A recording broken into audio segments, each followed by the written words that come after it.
بسم اللہ الرحمن الرحیم۔ ایک اور وظیفہ کے بارے میں دل تھا کہ لوگوں کو بتا دیا جائے،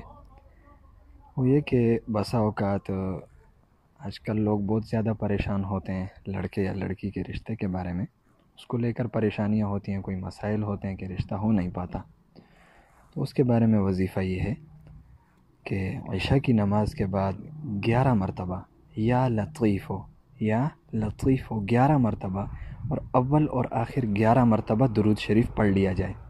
یعنی کہ لڑکی کے جو رشتہ دار ہیں یا لڑکے کے جو رشتہ دار ہیں وہ اس وظیفے کو 11 مرتبہ دہرائیں، اول اور آخر،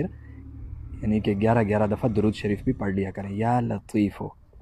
اور یہی وہ لڑکا ہے یا لڑکی ہے، اس کو بھی اسی وظیفے کا کہہ دیا جائے کہ آپ بھی اسی طریقے سے یعنی کہ اس وظیفے کو دہراتے رہیں، تو انشاءاللہ العزیز جلد از جلد اللہ رب العزت آپ کے لیے آسانیاں پیدا فرما دیں گے۔